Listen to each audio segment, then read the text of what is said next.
The night quiets everything. That's when memories return, when the lights of the city are no longer blinding, when the noise of the crowd is gone, and when the truth, however complicated, sits closer than ever. I came into this world in Queens, in a house built not just of bricks and beams, but of discipline and demand. My father, Fred Trump, was a man who believed in toughness, in winning, in never bending. He built buildings, row after row of apartments, housing for the working class, the kind of structures that weren't glamorous but stood firm. And in his stern face, in his clipped words, I learned early that weakness had no place in our family. I was restless as a boy. Teachers complained that I pushed too far, that I wanted not just to participate but to dominate. My father sent me to military school, hoping it would tame me, discipline me, sharpen me. And in those years, marching across drill fields, wearing the uniform, learning to salute, I discovered something important. Order can harness energy, discipline can sharpen ambition, but beneath the surface, the same drive burned hotter. I didn't want to march in line forever. I wanted to lead the parade. Queens was my beginning, but Manhattan was my dream. I looked across the East River at the towers rising into the sky and thought, that's where I belong. That's where the winners play. To many, Manhattan was untouchable, a world for the established elite. But I didn't see barriers. I saw opportunity. I watched my father negotiate deals, hammer out contracts, build profit brick by brick. He gave me an edge, but it was up to me to leap from the neighborhoods of Queens into the gleaming heart of the city. Even as a child, I understood the value of appearance. My father's buildings were solid, practical, but I wanted something more. I wanted towers that gleamed, hotels that sparkled, projects that announced themselves to the world. Success wasn't just about money, it was about spectacle. It was about making people look up, literally and figuratively, and associate that feeling with my name. Still, the path was never smooth.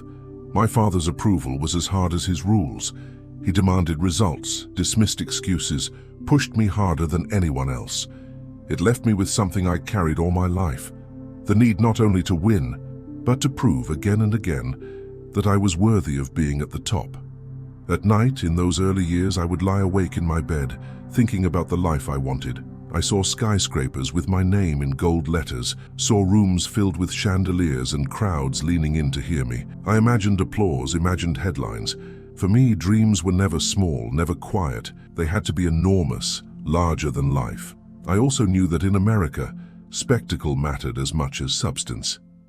That's what my father didn't fully understand. He built sturdy homes, yes, but no one whispered about them. No one gasped when they passed by. I wanted to build things that made people gasp. I wanted to take the power of presence, the discipline of military school, the toughness drilled into me at home, and turn it into a kind of empire that would outshine anything Queens could contain.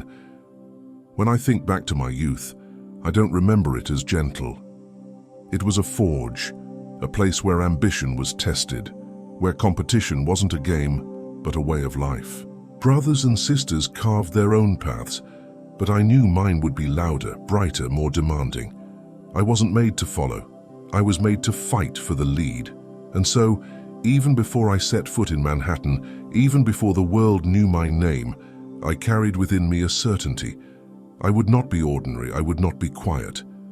Whatever else happened, the world would hear me, would see me, would remember me. That conviction was my inheritance, stronger than money, sharper than steel. It was the gift my father never wrapped, never spoke aloud, but instilled in me every time he insisted that second place was just another word for failure. Queens taught me where I came from. Military school taught me how to sharpen myself. But deep down, I knew the real story of my life would be written elsewhere, in towers that touched the clouds, in boardrooms where the stakes were billions, in arenas where the crowds surged with energy. I knew even then that my story would not be quiet or modest. It would be big, bold, impossible to ignore. And as I drifted into dreams at night, the skyline of Manhattan shimmering across the water, I promised myself that one day, the city would not just be a place I admired from afar. It would be mine. When I finally crossed the river into Manhattan, it wasn't just a move. It was a declaration. Queens had been my foundation, but Manhattan was the stage. Everything about that island screamed power. The marble lobbies, the skyscrapers reaching into the clouds, the names etched into history. I wanted mine there too, not hidden in the boroughs, but blazing in lights for the world to see. I started with the Commodore Hotel. It was crumbling, fading into the background of Grand Central. But I saw something others didn't: potential. I negotiated, pushed, cajoled. I found ways to bring in the city, to line up financing, to make the numbers work when most thought it was impossible. And when the doors reopened, it wasn't just another hotel. It was the Grand Hyatt, gleaming, reborn. It was proof that I could take something forgotten and make it extraordinary. That deal gave me a taste of what was possible, and I hungered for more. Trump Tower became the centerpiece of my vision. Glass and bronze rising on Fifth Avenue, a symbol not just of wealth, but of ambition without apology. I obsessed over every detail: the sheen of the marble floors, the curve of the atrium, the gold letters announcing my name to the street below. To some, it was gaudy. To me, it was glory. I didn't just want to build. I wanted to create monuments that told a story. The story was me, but ambition has a cost. Deals meant risk, and I didn't always win. Casinos in Atlantic City sparkled for a time, but pulled me into storms of debt. An airline, a football team, ventures that promised excitement but ended in collapse. Bankruptcies became headlines. Critics called me reckless. But I never saw failure as final. Each setback was fuel, a chance to reframe, to rise again. Losing never scared me as much as obscurity. As long as my name was in the conversation, I was still winning something. The truth is, I understood early that money alone wasn't power. Attention was power, and I knew how to attract it. I courted the tabloids, fed them stories, played both sides of scandal and spectacle. They mocked me, they praised me, but they never ignored me. I realized that in a city where everyone was fighting to be noticed, I could outshine them simply by being louder, bolder, unafraid of controversy. At night, when I looked up at Trump Tower, lights shimmering against the sky, I felt a satisfaction deeper than profit. It was legacy, permanence, something my father had never quite grasped. He built for stability, I built for spectacle. I wanted people to stand on the sidewalk, tilt their heads back, and remember my name long after they had walked away. Of course, not everyone admired it. Some dismissed me as a showman, a man obsessed with gold trimmings and headlines. But I knew that critics were part of the bargain. They gave me friction, and friction created fire. And in the end, even those who sneered couldn't stop talking about me. Building the empire wasn't just about towers and casinos. It was about building the Trump brand, bold, brash, impossible to ignore. My life became a performance, and Manhattan was my audience. The city tested me, nearly broke me, but it also crowned me.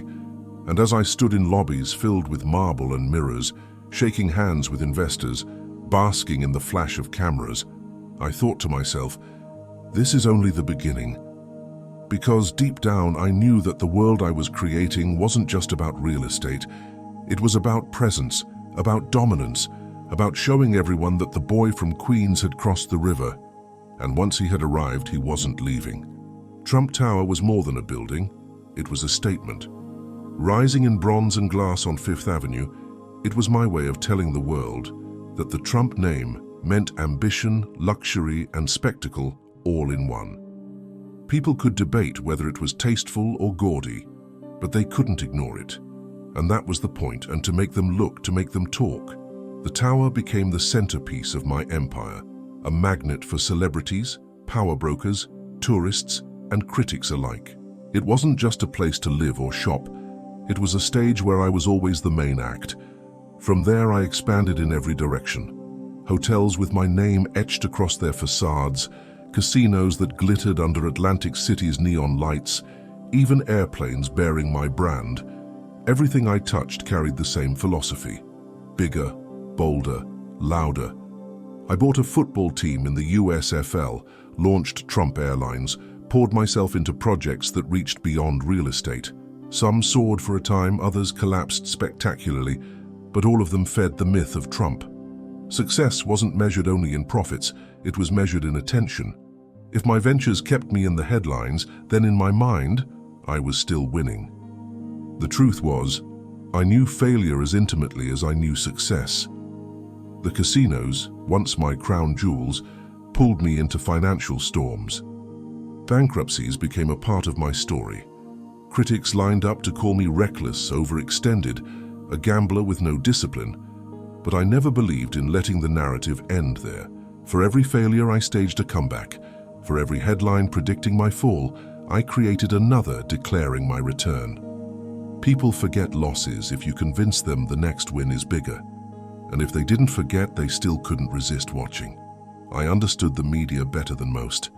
Long before the age of social networks, I saw that news was a hunger that never stopped, and I fed it. Reporters wanted drama, spectacle, quotes that grabbed attention, and I gave it to them. If I was brash, if I boasted, if I threw elbows, it guaranteed one thing: my name was in print. In the world of Manhattan, where deals were built as much on reputation as on contracts, visibility was leverage, and I used it relentlessly. Tabloid covers splashed my divorces, my romances, my business triumphs and disasters alike.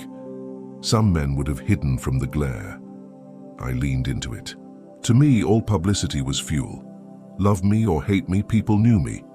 And in a city where anonymity was death, I made sure my face was unavoidable. Through all of it, the Trump brand solidified, not just as a name on buildings, but as a symbol of excess, of ambition that refused to be quiet.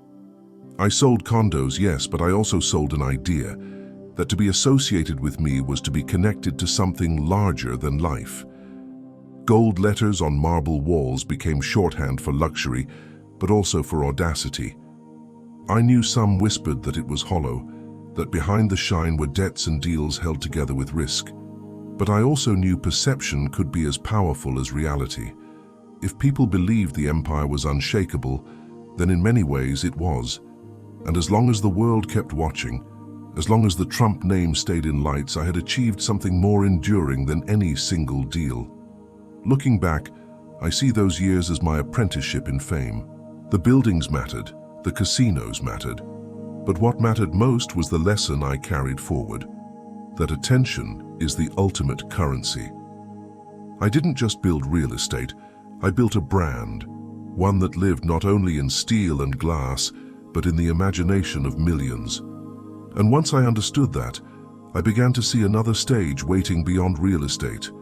A bigger audience, a bigger game, one where the stakes weren't millions, but an entire nation watching. The 1990s were a storm, the kind that threatened to sweep everything I had built into the sea.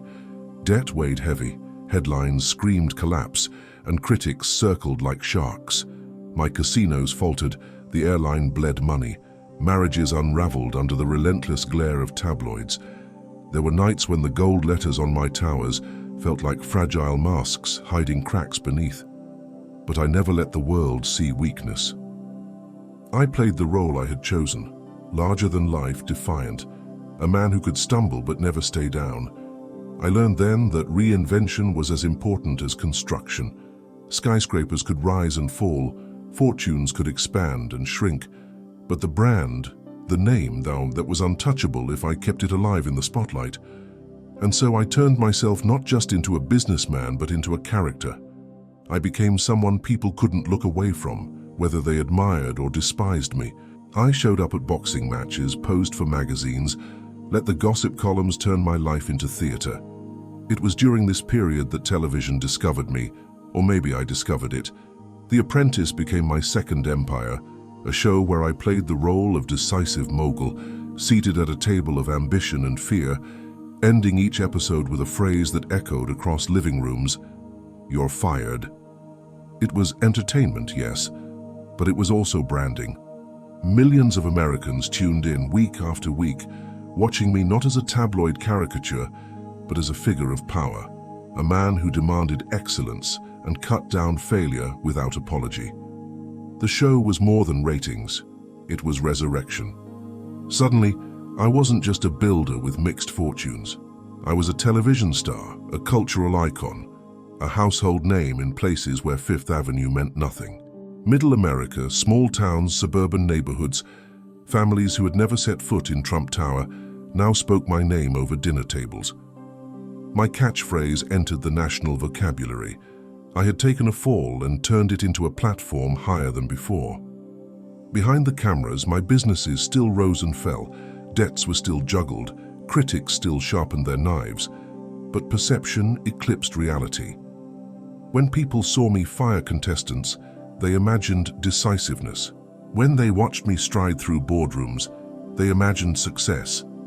I had learned the oldest truth of show business and politics alike. If the performance is compelling, the audience will forgive the flaws in the script. Divorces, affairs, scandals, the tabloids never stopped circling. Yet each time I found a way to turn scrutiny into fuel. Controversy, I realized, wasn't a curse, it was a spotlight, and as long as I stayed under it, I stayed relevant. Looking back, I see that era as the bridge between businessmen and something else entirely. The Apprentice didn't just make me a star again, it introduced me to a new kind of power, the power of connection with millions of ordinary viewers. They saw a version of me that was brash but decisive, tough but entertaining. For them, I wasn't just building towers anymore, I was building a persona that felt, in some strange way, familiar. That was the seed. Because once I knew that fame could carry me further than finance, once I saw that millions of people believed in the man they saw on screen, I began to imagine a stage larger than television, larger than real estate. A stage where the stakes were not ratings or profits, but the future of a nation. The 1990s had nearly broken me, but in the wreckage I discovered the most important truth of my life, that survival was not enough. Reinvention was the key. And with every camera turned in my direction, with every headline that carried my name, I was already rehearsing for the role no one yet believed I would dare to play. Politics had always circled around me, long before I formally stepped into it. People forget, but I was talking about running decades before the golden escalator moment that everybody remembers. Back in the late 80s, even the 90s, I would go on television shows, sit across from interviewers, and they'd ask, "Donald, are you ever going to run?" And I'd smile, throw out a line, keep it vague. Sometimes I'd say maybe, sometimes I'd say the country needed better deals, sometimes I'd let them laugh it off. But in truth, I was testing the waters, watching how people responded. Because for me, politics wasn't about ideology. It was about energy, about how people connected with you, how you could dominate a conversation the way you dominate a deal. The Reform Party flirtation was one of those moments. I thought about it seriously. I looked at Ross Perot, how he shook up the entire system in 1992 without being part of the establishment. He didn't win, but he proved something important. There was an appetite for outsiders, for straight talkers. And when I tested that space, I realized my celebrity, my bluntness, my refusal to play by the usual rules, those things resonated with certain people more than I expected. I wasn't polished like the senators. I wasn't scripted like the governors. But that wasn't a weakness. It was a strength. The truth is, I'd always been political in my own way. When I talked about Japan ripping us off in the 80s, about how our leaders were signing terrible trade deals, people thought I was exaggerating, but I understood negotiation. I'd sat across from tough people, I knew what leverage looked like, and I knew when America was being taken to the cleaners. I wasn't afraid to say it bluntly, and when I said it, the crowds responded. Because while the experts rolled their eyes, ordinary Americans felt it in their wallets. They saw the factories closing, the jobs moving overseas, the politicians shaking hands at ribbon cuttings while communities fell apart. And then there was the birth certificate controversy. People say it was outrageous that I fueled something dark, but I knew what I was doing. I knew that by pushing on that question, by demanding answers that politicians were too timid to ask, I was channeling frustration, showing people that I wasn't afraid to take on anyone, even a sitting president. It wasn't about paperwork. It was about dominance, about proving that I could force the most powerful man in the world to respond to me. That's how you win in media, in business, in politics. You control the conversation and you never let go. All the while I was building another platform, television. The Apprentice wasn't just a show, it was a political campaign in disguise. Millions of Americans tuned in every week to watch me make decisions, to watch me judge winners and losers, to hear me say, "You're fired." They saw me as decisive, authoritative, unafraid to cut through excuses. For people who had never set foot in Trump Tower, who had never cared about New York real estate, suddenly I was in their living rooms, week after week, larger than life.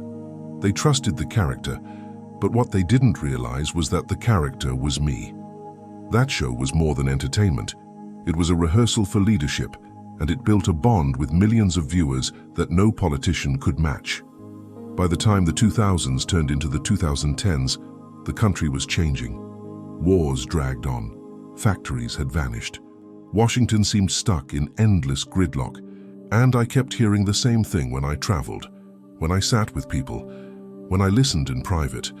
Americans felt betrayed. They felt abandoned by elites who lived in their own bubble. They felt like no one was speaking for them anymore. And I understood that frustration. I had seen the deals, I had read the contracts, I had watched weak leaders sell out the country.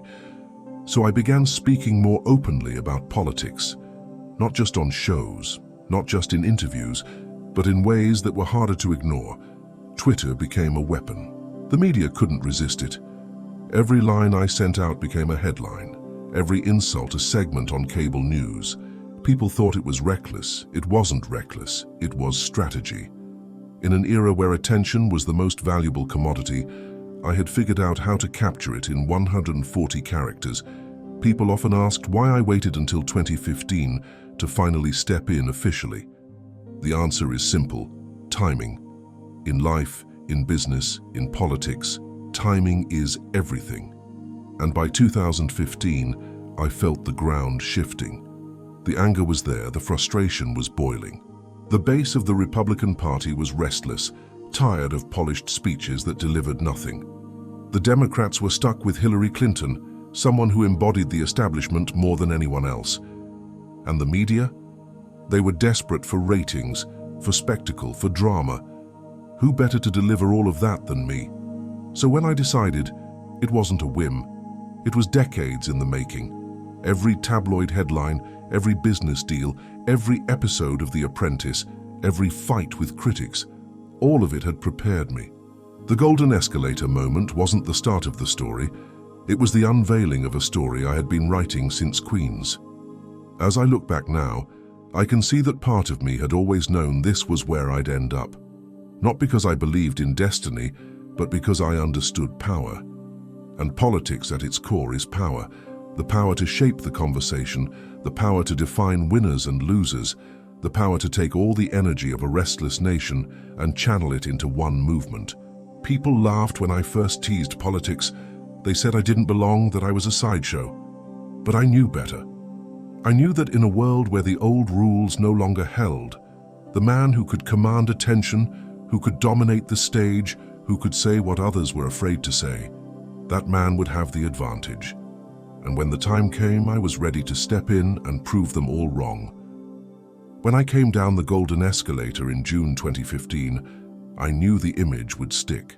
Cameras flashing, reporters craning their necks, the lobby of Trump Tower gleaming with marble and gold. It was the perfect stage for the next act of my life. Some laughed. They said it was theater. They said it was impossible. But I had been underestimated my entire career, and I knew that in politics, as in business, the show matters as much as the product. From the moment I declared, the world's attention locked onto me. So I spoke bluntly the way I always had. I talked about the border, about jobs leaving, about bad trade deals, about America being cheated and disrespected. The political class gasped, the media erupted, and the establishment shook their heads. They thought I had destroyed myself on day one. But when I traveled to Iowa, New Hampshire, South Carolina, I saw something different. Crowds showed up, bigger than the experts predicted. People leaned forward, nodded, cheered. They weren't offended. They were relieved. At last, someone was saying what they had been thinking for years. The Republican field was the largest in history. Governors, senators, polished professionals, men and women who had rehearsed for decades to stand on that stage. But I cut through them in a way they couldn't stop. I branded them with names: Low Energy Jeb, Little Marco, Lion Ted. Simple, sharp, unforgettable. Some called it childish. I called it strategy. In business, you define your competitors before they define you. In politics, it was no different. And the truth was, once I put a label on them, it stuck in the minds of voters far more than any policy paper could. Debates turned into spectacles. While the others recited talking points, I threw punches, verbal jabs that landed harder than any statistic. I didn't bother dressing it up. I gave people the raw words, the kind they used at home, at work, in frustration when bills piled up and promises failed. Critics called me crude, reckless, dangerous. But every time they said my name, my numbers went up. The attention they tried to use against me became fuel. The media couldn't look away. I was ratings gold, and they knew it. CNN, Fox, MSNBC, they aired my rallies live, hours of unfiltered Trump. They thought the exposure would sink me, show the world I wasn't serious. But they didn't understand that the more people saw me, the more people believed me. I wasn't filtered through consultants or scripted ads. I was raw, unpolished, unpredictable. And in that unpredictability, people saw authenticity. Week after week, state after state, I won. They said I couldn't beat Jeb Bush. I did. They said Ted Cruz would rally conservatives to stop me. He didn't. They said I could never consolidate the party. I did. And when I stood there with the delegates behind me, the nomination in hand, the Republican establishment realized too late that the outsider had become the leader. But the real test was yet to come. Hillary Clinton loomed large, with decades of experience, a war chest of money and the full weight of the political machine behind her. Every poll said she would beat me easily. The pundits called it inevitable. The elite smirked, confident that the businessman from Queens could never defeat the most prepared candidate in history. But I trusted the crowds I saw at rallies, tens of thousands packed into arenas, people waiting in the rain, the snow, the heat. They weren't statistics. They were the heart of the country, and they were hungry for change. The campaign became brutal. Every day brought new controversies, new attacks, new scandals. They released tapes, dug up stories, tried every weapon in their arsenal. Most politicians would have folded. I didn't. I knew that in the chaos, strength mattered more than perfection. People didn't want a saint. They wanted a fighter. And I kept fighting. Every hour, every headline, every rally. The slogan, "Make America Great Again," became more than words. It became a movement. Red hats filled stadiums, chants echoed across the country, energy surged like nothing I had ever seen. For the people who wore that hat, it wasn't just about me. It was about themselves, their pride, their communities, their belief that America could be respected again. Election night, November 8, 2016. The world was watching. The experts had predicted my loss for months. They called it a landslide for Hillary. Celebrities lined up against me. Newspapers endorsed her by the dozens. Pollsters said the race was over. But as the results came in, something extraordinary happened. Florida held strong. North Carolina turned red. Ohio was mine. And then the shockers: Pennsylvania, Wisconsin, Michigan. States they swore I could never win shifted before the world's eyes.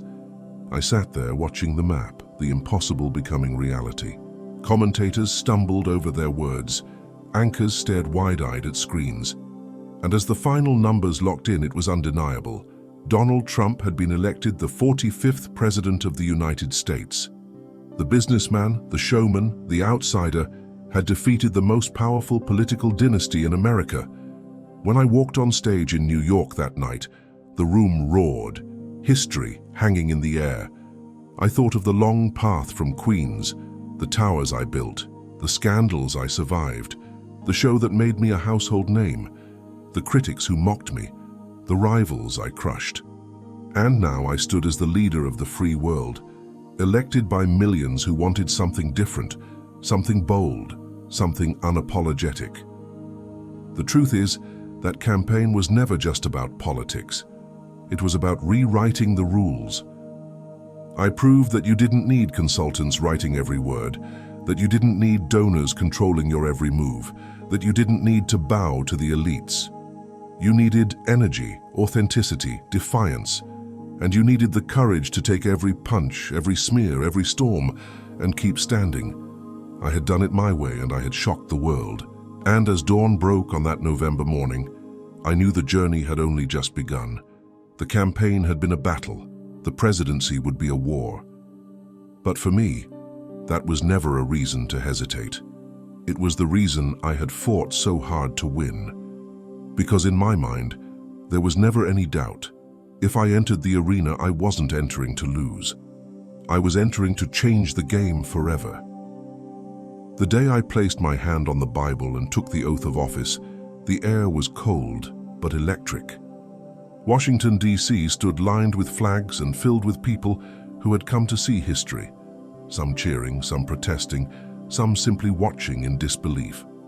I spoke about America first, about giving power back to the people, about ending the era of politicians making promises they never kept. For me, it wasn't just ceremony. It was conquest, the final step in a journey no one believed I could complete. And as I looked out over the crowd, I thought of every critic, every headline, every expert who said I couldn't be there. Yet there I was. From the very first days, I made it clear this would not be politics as usual. Executive orders flew off my desk. We moved fast on immigration, on regulation, on trade. The establishment reeled. They weren't too used to a president who treated the government like a business deal. Quick decisions, sharp moves, no patience for endless debate. I wanted action, not excuses. And when people in the bureaucracy dragged their feet, I reminded them I was elected to change the system, not to be absorbed by it. The media declared war on me before I even unpacked in the White House. Every headline screamed outrage. Every broadcast framed me as chaos. Fake news became the phrase that defined the era. They couldn't resist me. I was ratings gold, but they couldn't stand me either, and I knew exactly how to play that game. I turned their attacks into proof for my supporters that I was fighting the swamp.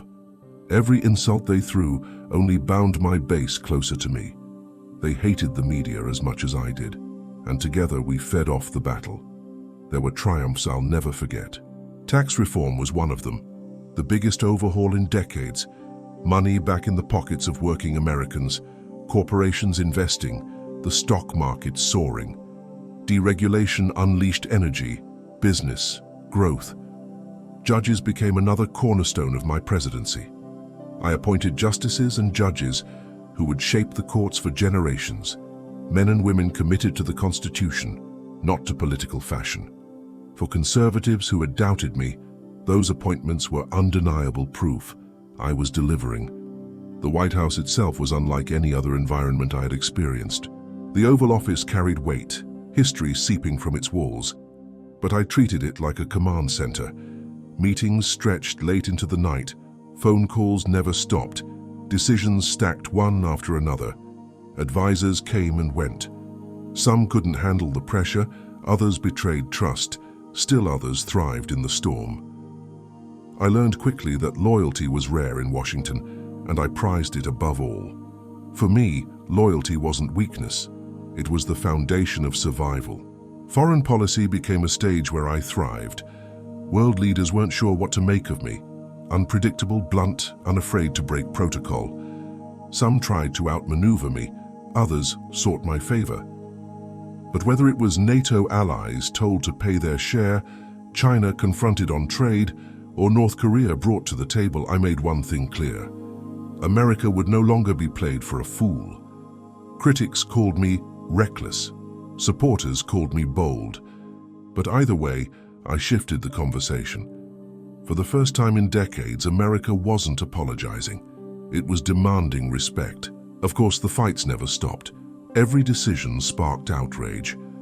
The press painted the White House as a circus, my staff as amateurs, my presidency as chaos. But beneath the noise, I saw results. Jobs came back. Confidence returned.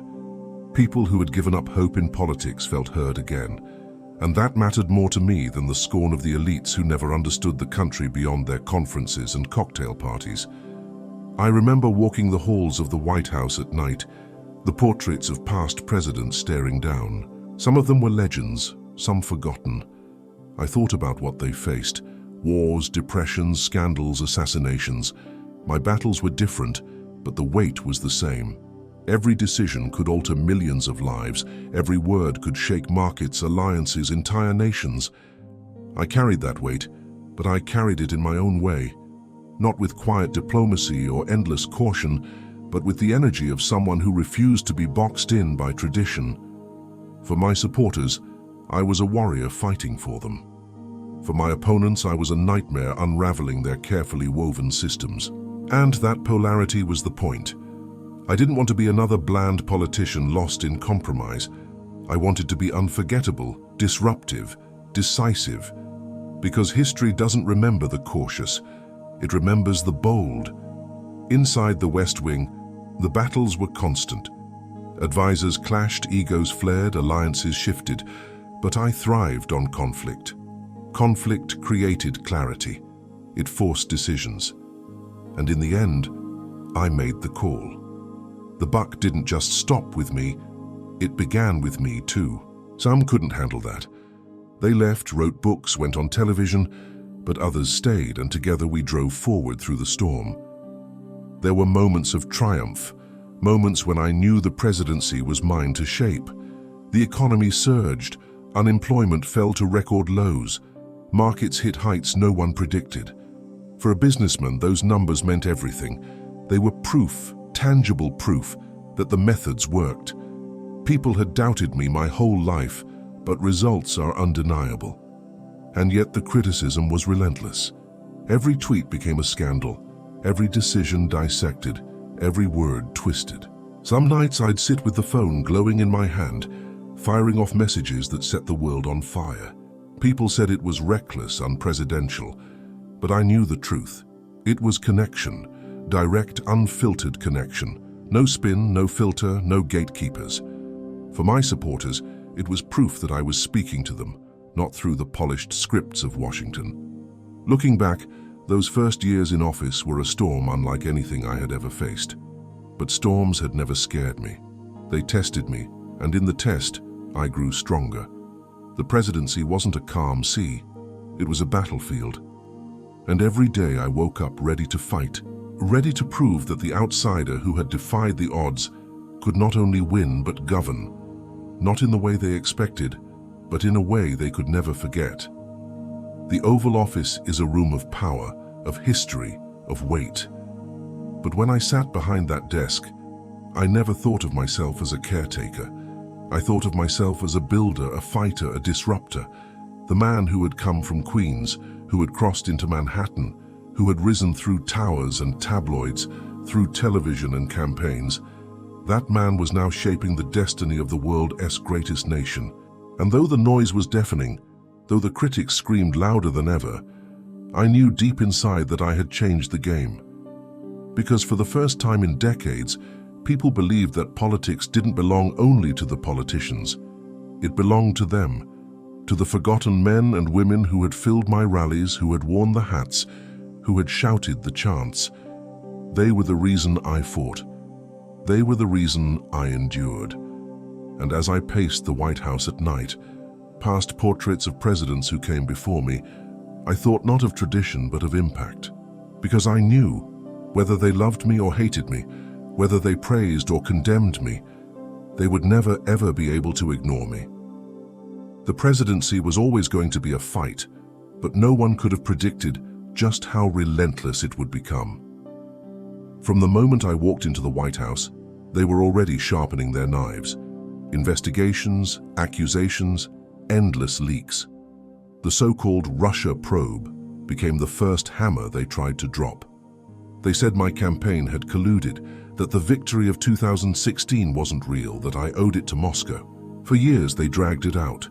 Pages of reports, hours of testimony, millions of taxpayer dollars spent. And in the end, no collusion. But the damage was done.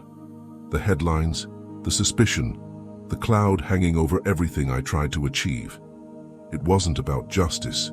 It was about weakening me, about undoing what the voters had chosen. I learned quickly that Washington would never give me a fair chance.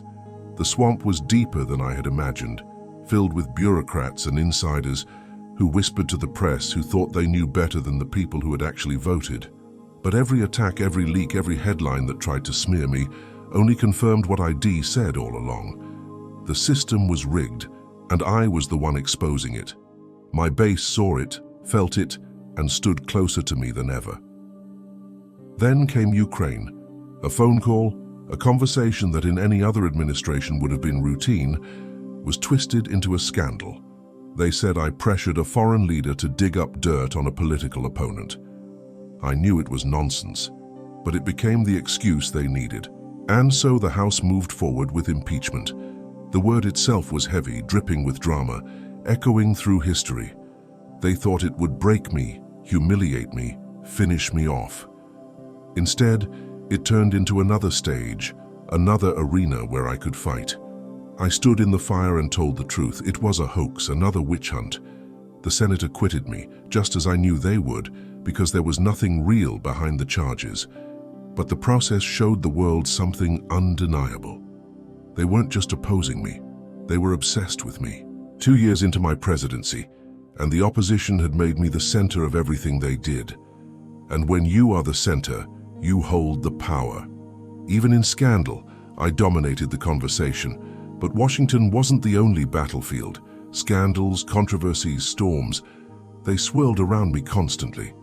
Every tweet became a headline, every decision a so-called crisis. They dug into my businesses, my taxes, my past. They tried to shame me, to strip me down, to convince the country that I was unfit. Yet through it all, the crowds never left. The rallies stayed packed, the chants louder than ever. Because the people knew something the elites couldn't understand. I was fighting for them. And in every attack against me, they saw an attack against themselves. The irony is that the more they tried to weaken me, the stronger I became inside my own party. Republicans who once doubted me, who once wished for someone else, realized they couldn't survive without me. My approval among conservatives solidified, loyalty hardened. I wasn't just a president anymore. I was the head of a movement, a force bigger than any single scandal or investigation. There were nights I sat in the Oval Office, the glow of television screens reflecting the latest accusations.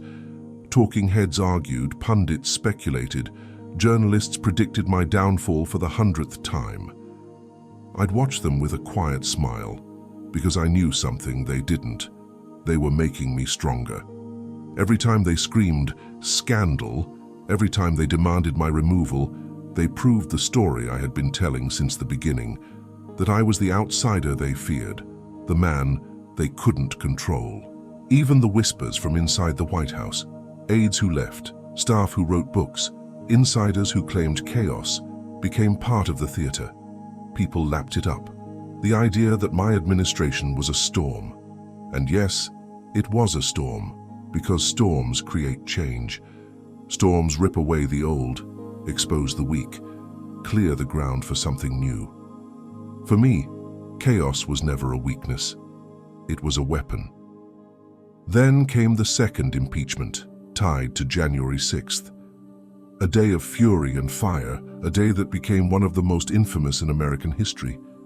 They accused me of inciting insurrection, of unleashing chaos on the Capitol itself. The images circled the globe. Crowds breaching barriers, flags waving inside the halls of Congress, violence staining the marble. To my critics, it was proof that I had gone too far. To my supporters, it was another example of passion boiling over in a country that felt unheard. The second impeachment came fast, almost reckless. This time, even some Republicans joined in. But again, the Senate acquitted me. Twice impeached, twice acquitted.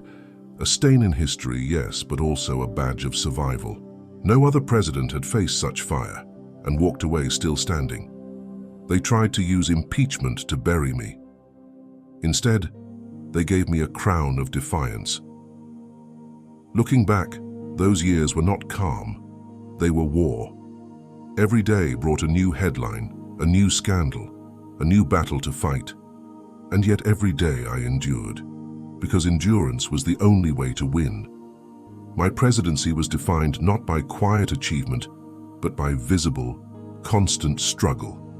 And in that struggle, my image hardened into something unshakable. I think often about the strange paradox of it all. The scandals weakened me in the eyes of some, yet they made me stronger in the eyes of many others.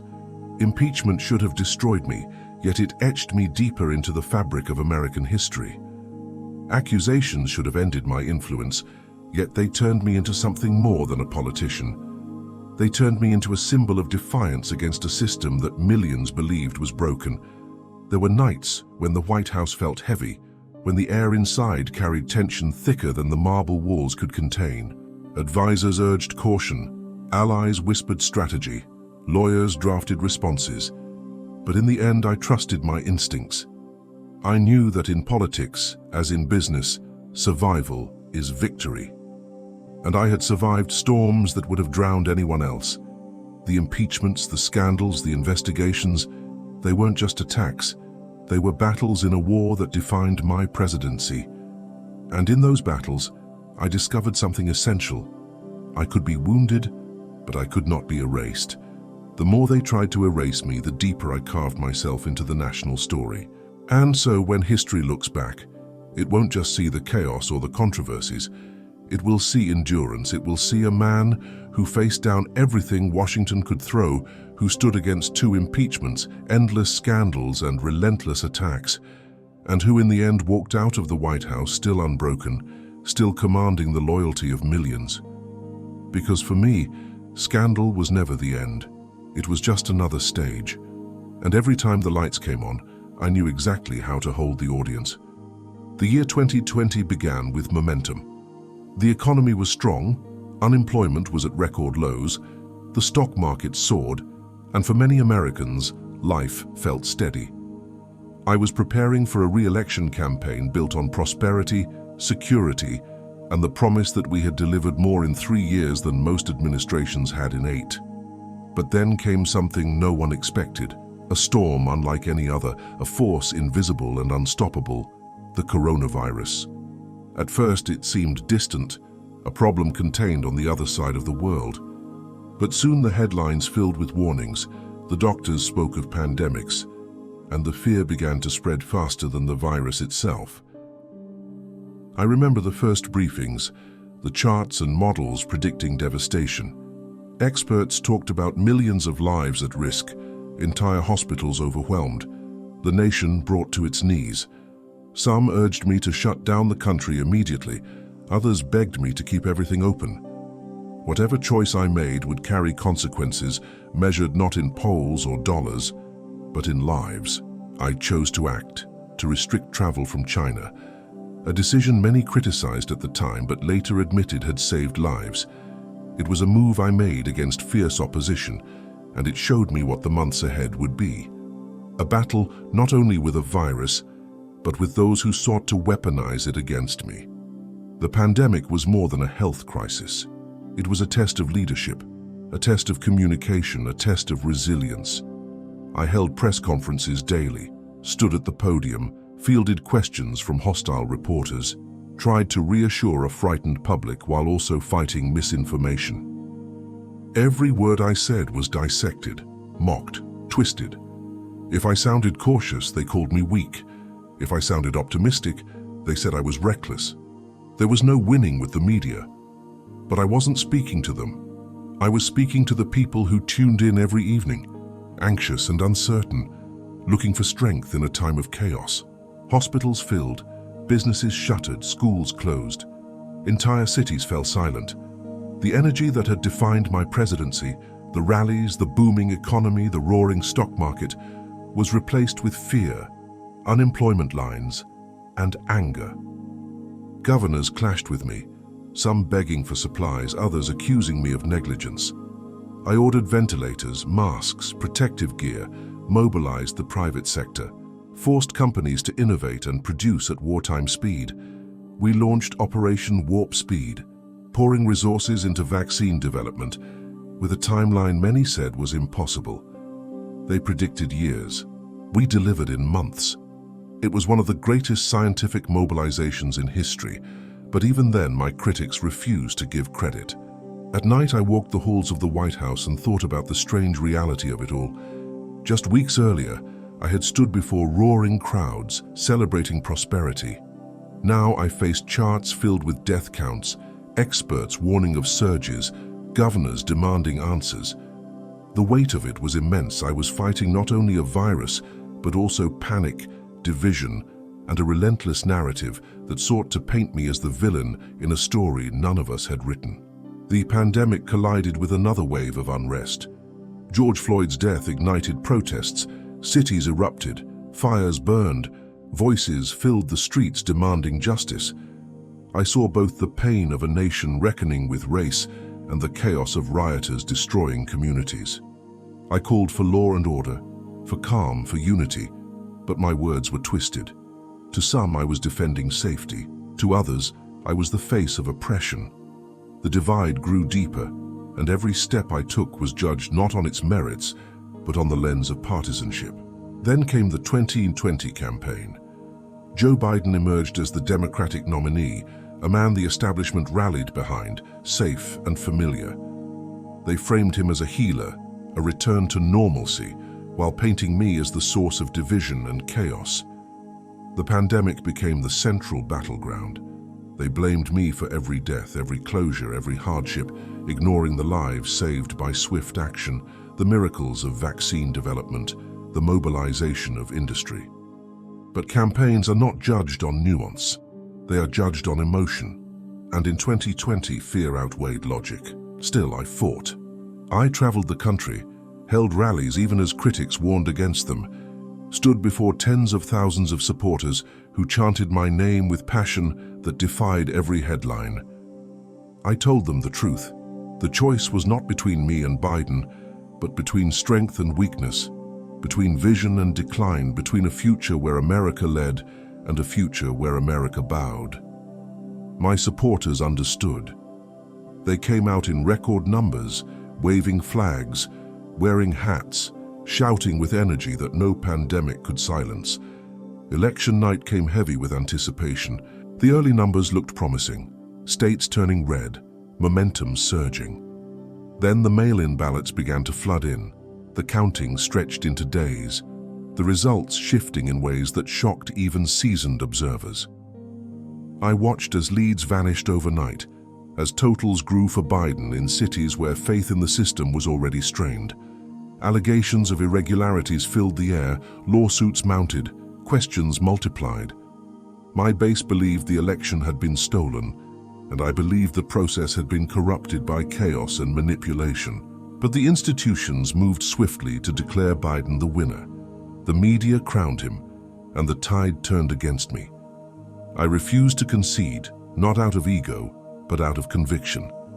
I told my supporters we would fight, that we would challenge, that we would not let a system riddled with doubt dictate the future of the nation. Rallies turned into protests, voices turned into anger, and the divide in America deepened further than ever before. January approached, the certification loomed, and the storm grew darker. Those final weeks of my first term were unlike anything I had ever seen. The nation was not simply split, it was fractured, families torn apart, friendships destroyed, communities divided between loyalty to me and loyalty to a system that many no longer trusted. I had become more than a president. I had become a symbol, to some of hope and defiance, to others of chaos and danger. In quiet moments, I thought about the journey from Queens to the White House, from the escalator to the Oval Office, from roaring prosperity to a pandemic that reshaped the world. History would judge me harshly in some ways, favorably in others. But I knew one truth. I had never backed down, never surrendered, never let the critics or the system silence me. The campaign of 2020 had ended with loss, but the movement it sparked had not ended at all. Because movements are bigger than elections. They live in the hearts of people who believe. And as I looked out at the millions who still stood with me, still shouted my name, still wore the hats and waved the flags, I knew my story wasn't over.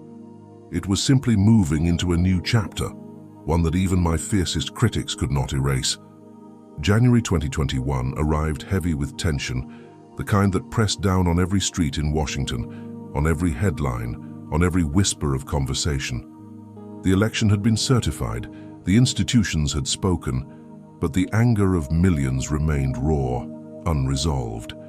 My supporters believed the system had failed them, that their voices had been ignored, that the victory we had earned had been taken. I carried that weight, the fury of people who felt forgotten once again, and I refused to give them silence when they demanded truth. The 6th of January became a day etched into history. Crowds gathered in Washington, tens of thousands waving flags, chanting, believing in a cause larger than one man.